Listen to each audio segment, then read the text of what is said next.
ज्ञानज्योती सावित्रीबाई फुले तिच्यामुळे तळागाळातल्या तांडी वस्तीवरच्या मुल्या शिकू शकल्या, ते माणूस बनले. अशा प्रकारच्या ज्ञानज्योती सावित्रीबाई फुले यांच्या जीवन कार्याला प्रथमतः मी या ठिकाणी आलो. मला जो विषय या ठिकाणी देण्यात आलेला आहे, खरा धर्म आणि कर्मकांड, भयंकर खतरनाक विषय. समाजाची व्यवस्था, राजकीय व्यवस्था, टोटल जगाची व्यवस्था, जी अर्थव्यवस्था असते त्या अर्थव्यवस्थेला गोल फिरवण्याचं काम धर्म करत असतो. आणि म्हणून मी पहिल्यांदा विनंती करतो की ज्ञानेश्वर जाधव सरांचे जे 10 मिनिट आहेत त्यांनी मला दिलेले आहेत, माझे 10 मिनिट आणि ते 10 मिनिट 20 मिनिटापर्यंत या नियोजित वेळेमध्ये मी माझा विषय आपल्या सगळ्यांच्या समोर या ठिकाणी मांडतो. विषय प्रचंड मोठा आहे, 3-3 तास 7-7 दिवस या विषयावरती मी बोलत आलेलो आहे, परंतु 20 मिनिटामध्ये बोलायचं आहे. थोडासा विषय अवघड आहे 20 मिनिटामध्ये बोलणं, तरी पण मी आपल्या सर्वांच्या समोर काही महत्त्वपूर्ण मुद्दे आपल्या सर्वांच्या समोर या ठिकाणी ठेवणार. आदरणीय विचारमंच आणि उपस्थित सर्व जिज्ञासू, ज्ञानी, अर्थ आणि अर्थार्थी अशा प्रकारचे सर्व श्रोते, धर्म हा विषय आणि धर्म या विषयाची संकल्पना एकदा कळली की आपण शोषण होणार नाही, आपण मूर्ख पडणार. ती नेमकी संकल्पना काय? मी जवळपास अनेक धर्माचे शास्त्र वाचलेले आहेत आणि म्हणून अत्यंत आत्मविश्वासाने, अत्यंत विवेकाने आणि प्रमाणित त्या सगळ्याच्या समोर 2-3 व्याख्या या ठिकाणी ठेवतो. त्या व्याख्या एकदा कळल्या की खरा धर्म कशाला म्हणतात आणि कशाला धर्म म्हणू नये, या 2 गोष्टी आपल्याला क्लिअर झाल्या की आपल्याला आपली वाटचाल पुढं सोपी पडणार आहे. जगामध्ये जे अत्यंत महत्त्वाचे मानले गेलेले प्रमुख धर्म असतील किंवा संप्रदाय असतील, त्याच्यामध्ये हिंदू धर्म आहे, मुस्लिम धर्म आहे, शीख धर्म आहे, जैन धर्म आहे, बौद्ध धर्म आहे, यहुदी, पारशी आणि इतर सर्व झेन असे अनेक धर्म आणि संप्रदाय. या सर्वांचा अर्थ आणि सर्वांचा सार एवढाच आहे. महाभारतामध्ये खूप सुंदर वचन, धारणेत येती धर्म. जे विचार धारण करून आपण जीवन जगतो, ज्या विचाराचा आचार करतो त्या आचार प्रणालीला धर्म म्हणावं असं हिंदू धर्मशास्त्र सांगतात आणि सगळे महापुरुष सांगतात. याचबरोबर इस्लाम धर्म काय सांगतो, पवित्र अंतकरण ज्याच्या हृदयामध्ये राहतं त्या हृदयाला खऱ्या अर्थानं धर्म म्हणावं, तिथं धर्म बसतो असं पुराणे पाकमध्ये म्हणतात. याच्यासोबतच जेव्हा आपण खऱ्या अर्थानं बौद्ध धर्माचा विचार करतो, बौद्ध धर्माची व्याख्या खूप सुंदर आहे. धर्म म्हणजे धम्म शब्द वापरला आहे. धम्म म्हणजे जीवनाचं परिवर्तन, आतून बाहेरून पूर्णपणे स्वतःला बदलून टाकणं. आणि याचा पाया काय आहे, करुणा आणि प्रेम असं बौद्ध धर्म जगामध्ये सांगतो. जैन धर्म काय सांगतो, अहिंसा बरोबर. जय जिनेंद्र, आपल्या इंद्रियावरती आपण नियंत्रण ठेवायचं, विजय प्राप्त करायचा, म्हणजे आपण धार्मिक झालो आणि कुणी कुणाची हिंसा करायचं त्याचा जैन धर्म सांगतो. विविध धर्माच्या वेगवेगळ्या व्याख्या. आता त्या व्याख्यामध्ये मी जातो.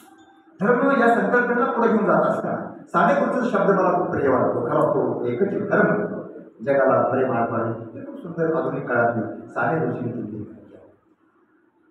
परंतु आजपर्यंत जगामध्ये या धर्माच्या नावावरती आणि विशेषतः आपल्या देशामध्ये हजारो बॉम्ब टाकून या देशातल्या समाज व्यवस्थेचं, राष्ट्राचं जे नुकसान झालेलं नाही ते धर्म या चुकीच्या संकल्पनेमुळे झालं. म्हणजे धर्माला वेगळ्या पद्धतीने वापरल्यामुळे आपल्या देशामध्ये जे शोषण झालेलं आहे, ते हजारो बॉम्ब टाकून जे नुकसान होणार नाही ते नुकसान आपल्या व्यवस्थेचं झालंय. मी 2-3 उदाहरणं आपल्या सगळ्यांच्या समोर आणतो. पहिलं उदाहरण आहे की धर्माचा संबंध कुठल्याही कसल्याही कर्मकांडाशी नाही, दैववादाशी नाही, प्रारंभवादाशी नाही आणि कुठल्याही शोषणाची, विषमतेशी, अन्य अत्याचाराशी या धर्म शब्दाचा अर्थ जुळत नाही, त्याचा ह्याचा काही संबंध नाही.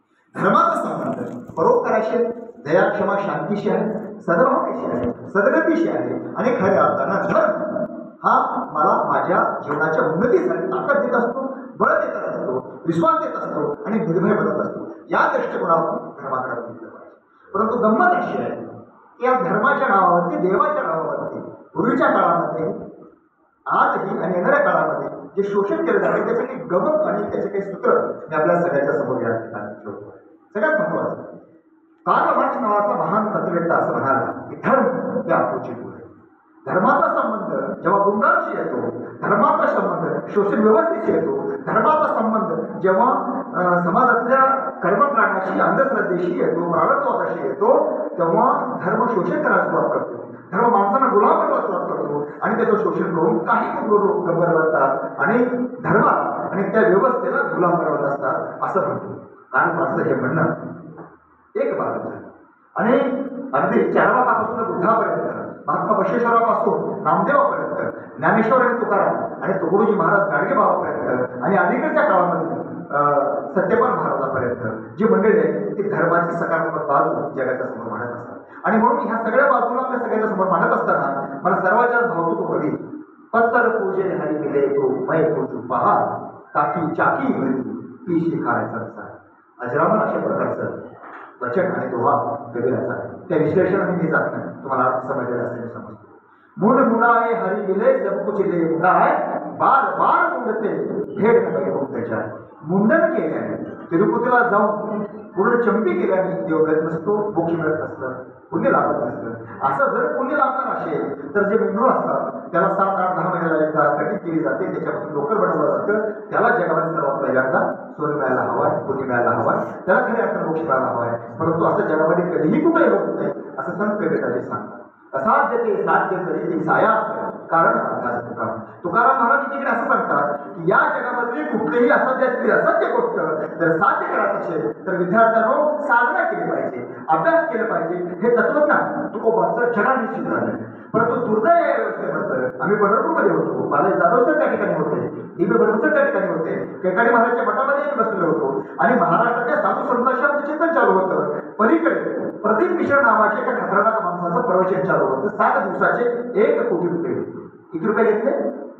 आणि अनेक व्याख्यानामध्ये, अनेक निरूपणामध्ये, अनेक प्रवचनामध्ये त्याने गोष्ट सांगितली की एखाद्या विद्यार्थ्याने एखाद्या विषयामध्ये अभ्यास नाही केला, त्या वर्षाला त्याने अभ्यास नाही केला, त्याने काय करायचं तर बेलाच्या 3 पानावर मध लावायचं आणि ते 3 पानं महादेवाच्या पिंडीला चिटकवायची, प्रार्थना करायची, तो मुलगा परीक्षेमध्ये पास होतो.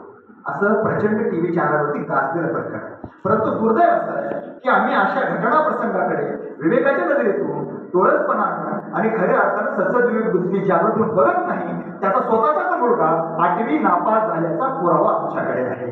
परंतु तो जगाला सांगतो आणि सांगतो की हे केलं तर कल्याण होतं, ते केलं तर कल्याण होतं, करोडो रुपये लुटतो, स्वतःचं कल्याण करून घेतो, आम्ही भिकारी ते भिकारी जातो, भौतिक दृष्ट्या कंकाळ, आर्थिक दृष्ट्या कंकाळ. ही व्यवस्था या देशाला परवडणार नाही, या समाजाला परवडणार नाही. याचा जाहीर निषेध करण्यासाठी कुठलीही जिजाऊ का पुढे येत नाही, सावित्री का पुढे येत नाही, या सुद्धा प्रचंड मोठ्या संख्येने, लाखोच्या संख्येने अशा लोकांच्या निरूपणात जातात, तेव्हा मला प्रचंड दुःख वाटतं. औरंगाबादमध्ये सिद्धिविनायक गणेश मंडळ महिला मंडळाच्या वतीनं आम्ही जाहीर निषेध केला. तो कार्यक्रम फेसबुकवरती उपलब्ध आहे. अन्यायाचा आपण प्रतिकार केला पाहिजे, अधर्माचा आपण विरोध केला पाहिजे, धर्माला धर्म म्हटलं पाहिजे, असत्य असत्य म्हटले पाहिजे. अशा प्रकारची भूमिका शेकडो हजारो वर्षानंतर सुद्धा आमच्या मन मस्तक मनगटामध्ये काय निर्माण होऊ शकत नाही हे प्रचंड होते. आणि म्हणून जगद्गुरु तुकोबराय यांचे अभंग महाराष्ट्राच्या बाहेर सगळ्या देशाच्या भाषेमध्ये 7 समुद्राच्या पलीकडे गेले. परंतु आम्हाला आमचा तुकाराम नाही कळला, आम्हाला आमचा बसवेश्वर नाही कळला, आम्हाला कबीर नाही कळला, गाडगे बाबा नाही कळला, तुकडोजी महाराज नाही कळला, आम्हाला आमचे घरी साधू कळलेच नाही. ऐसे कैसे झाले बंधू कर्म करुणी म्हणती साधू अंगा लावून या डोळे झाकोरी करती पाप दावे वैराग्याच्या करा भोगी विषयांचा सोडा तुका म्हणे सांगू किती जळो दयांचे संगती. परंतु आमचं दुर्दैव की आमच्या कुटुंबामध्ये विवेकवादी आणि खऱ्या अर्थाने विज्ञानवादी कुटुंब जन्माला असताना आम्ही मात्र सत्यनारायणाचे वैभव लक्ष्मीचे पारायण करण्यामध्ये मशगूल झालेलो आहोत. आम्ही आमच्या बुद्धीने खरं काय खोटं काय, सत्य काय असत्य काय, धर्म काय अधर्म काय हे जाणारच आहे. ज्याने ज्याने ज्ञानेश्वरी वाचले त्याच्यामध्ये एक जरी ओवी अनुभवली तर जीवनाचं सार्थक होऊ शकतं. नामामध्ये ग्रंथ श्रेष्ठ ज्ञानदेवी एक तरी ओवी अनुभवली, त्याच्यामध्ये सुंदर ओवी सलेली पाहिजे जैसे एक होऊन मिळाले असे परी निवडून राजवंशी निर्णय केले. त्यांनी भक्ताला आणि आम्हाला तुम्हाला सगळ्यांना काय म्हटलं, राजहंस म्हटलंय. राजहंस हा पाणी किकडे करतो, दूध किकडे करतो, सार तोड वेचून घेतो आणि असा टोपला टाकतो. ही मनोवृत्ती शेकडो वर्षापासून या देशामध्ये पारायण चालतात, सत्य चालतात, प्रवचन चालतात, सत्संग चालतात. आमच्यामध्ये ही विरुद्धी अजूनही का जन्माला आलेली नाही त्याचं प्रचंड दुःख या ठिकाणी वाटतं. आणि म्हणून रोहिदासाची आठवण या ठिकाणी होते. मन चंगा तो कुटुंबती में गंगा. मन जर पवित्र असेल तर कुठेही तीर्थयात्रा करण्याची गरज नाही. कुठे शोधीशी काशी आणि कुठे शोधीशी रामेश्वरी हृदयातला भगवंत राहायला उपाशी. अशा प्रकारची आमची परिस्थिती होती. आता हे सगळी जी शाळेत शिकणारी तरुण मंडळी हे सगळे फेसबुकवरचे फेम आहे, युट्यूबवरच्या या सगळ्या गोष्टी यांना माहिती आहेत. परंतु आपण डोळसपणे विचार न करता एखादा दगड उचलून या अशा प्रकारच्या व्यवस्थेचा विरोध का करत नाही हा माझा तुम्हाला प्रश्न. कारण राष्ट्रमाता जिजाऊचं आता पूजन या ठिकाणी झालं, अभिवादन केलं गेलं, शिवाजी महाराजांचं अभिवादन केलं. ही सगळ्या मंडळींनी अशा प्रकारच्या व्यवस्थेच्या विरोधामध्ये बंड केलेलं आहे. आणि जगामधली अभूतपूर्व अशा प्रकारची चंद्र सूर्य तारे अशापर्यंतची महान क्रांती आपल्या या महाराष्ट्राच्या मातीमध्ये होऊन आलेल्या आहे. त्यांच्या विचाराच्या मार्गावर आम्ही तुम्ही आहोत. आणि म्हणून विवेकाचा विचार पुढे घेऊन जाणं, डोळे विचार पुढे घेऊन जाणं. धर्म कधीही आमचे तुमचे डोळे घालवत नाही, अविवेकी बनवत नाही. धर्म विवेकवादी बनवतो, धर्म विज्ञानवादी बनवतो आणि खऱ्या अर्थानं धर्म डोळे देण्याचं काम करत असतो. हे कुठेतरी आम्ही तुम्ही समजून घेणं अत्यंत गरजेचं आहे.